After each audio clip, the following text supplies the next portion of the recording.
Salam sejahtera bagi Bapak, Ibu, dan anak-anak keluarga Kristen yang diberkati Tuhan. Salam jumpa dalam santapan harian keluarga di hari ini. Damai sejahtera dalam Tuhan Yesus Kristus dan sukacita Roh Kudus melimpah senantiasa dalam hati dan kehidupan keluarga Kristen yang terkasih. Mari kita berdoa sebelum membaca firman Tuhan. Ya Kristus penebus kami, di saat ini kami sekeluarga hendak membaca firman-Mu. Kami mohon terangi hati kami, rasio dan pemikiran kami dengan kuasa Roh Kudus, sehingga firman-Mu dapat kami mengerti, serta mau melakukannya dalam kehidupan kami. Amin. Keluarga Kristen yang diberkati dan dikasihi Tuhan, pembacaan firman Tuhan di hari ini terambil dari Yeremia pasal 38, ayat 1 sampai ayat yang ke-13. Demikian bunyi firman Tuhan.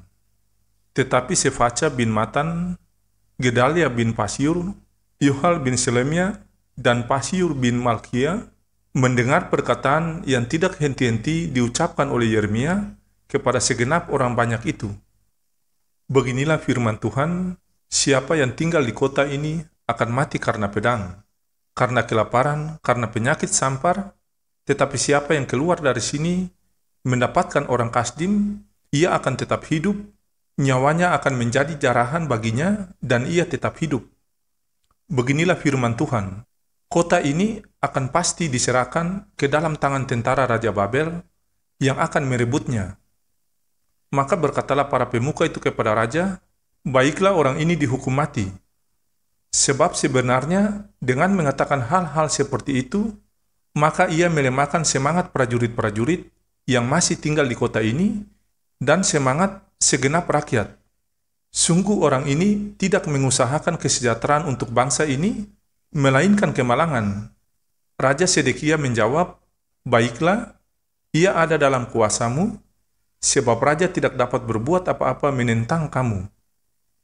Maka mereka mengambil Yeremia dan memasukkannya ke dalam perigi milik Pangeran Malkia yang ada di pelataran penjagaan itu. Mereka menurunkan Yeremia dengan tali, di perigi itu tidak ada air, hanya lumpur, lalu terperosoklah Yeremia ke dalam lumpur itu. Tetapi ketika didengar Ebed-Melek orang Ethiopia itu, ia seorang sida-sida yang tinggal di istana raja, bahwa Yeremia telah dimasukkan ke dalam perigi. Pada waktu itu, raja sedang duduk di pintu gerbang Benyamin.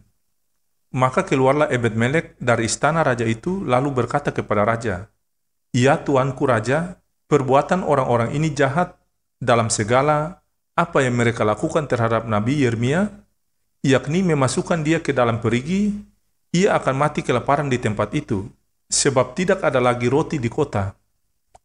Lalu raja memberi perintah kepada Ebed-Melek, orang Ethiopia itu, katanya, "Bawalah 3 orang dari sini, dan angkatlah Nabi Yeremia dari perigi itu sebelum ia mati." Ebed-Melek membawa orang-orang itu dan masuk ke istana raja, ke gudang pakaian di tempat perbendaharaan. Dari sana ia mengambil pakaian yang buruk-buruk dan pakaian yang robek-robek, lalu menurunkannya dengan tali kepada Yeremia di perigi itu. Berserulah Ebed-Melek, orang Ethiopia itu kepada Yeremia, "Taruhlah pakaian yang buruk-buruk dan robek-robek itu dibawa ke tiakmu sebagai ganjal tali." Yeremia pun berbuat demikian. Kemudian mereka menarik dan mengangkat Yeremia dengan tali dari perigi itu. Demikianlah Yeremia tinggal di pelataran penjagaan itu. Demikianlah firman Tuhan di saat ini. Yang lebih berbahagia lagi yaitu setiap orang yang mendengarkan perkataan Allah dan menjalankannya. Amin. Bapak, Ibu, dan anak-anak keluarga Kristen yang diberkati dan dikasihi Tuhan, judul santapan harian keluarga di saat ini, berkata benar, bijaksana, dan tegas di waktu yang tepat. Keluarga Kristen yang dikasihi Tuhan, berterus terang mengatakan suatu kebenaran adalah hal yang tidak mudah dilakukan. Sebab perkataan yang tajam dan jujur sering tidak disukai orang.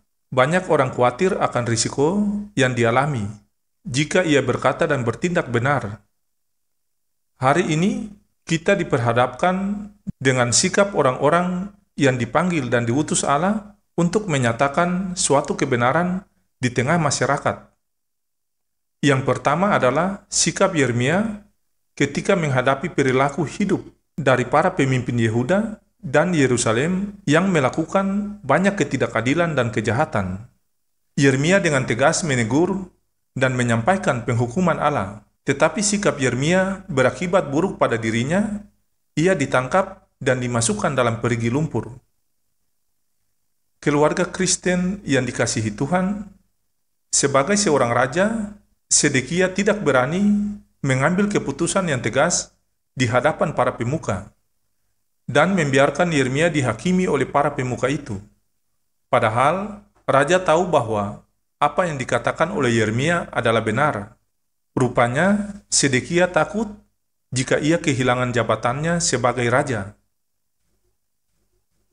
Bapak, Ibu, dan anak-anak keluarga Kristen yang diberkati Tuhan, sikap yang lain adalah Ebed-Melek, seorang sida-sida dari Ethiopia, ketika melihat perbuatan para pemuka terhadap Yeremia, ia datang menjumpai raja pada waktu yang tepat dan di tempat yang tepat, yaitu di pintu gerbang Benyamin, tempat raja duduk mendengar keluhan rakyat.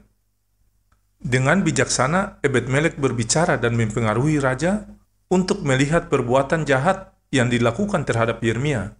Akhirnya raja setuju untuk membebaskan Yeremia. Bapak, Ibu, dan anak-anak keluarga Kristen yang diberkati Tuhan, melihat ini kita patut bertanya, di manakah kita berada?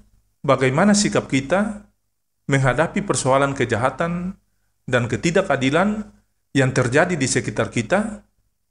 Keluarga Kristen yang terkasih, mintalah tuntunan Roh Kudus agar mampu berkata benar dengan bijaksana dan tegas, tetapi di waktu dan tempat yang tepat. Tuhan pasti memberkati kita. Ya Tuhan, ajarlah kami untuk menyikapi berbagai persoalan dengan bijaksana dan tepat. Semoga Allah sumber pengharapan memenuhi kami sekeluarga dengan segala sukacita dan damai sejahtera dalam iman kami, supaya oleh kekuatan Roh Kudus kami berlimpah-limpah dalam pengharapan. Amin.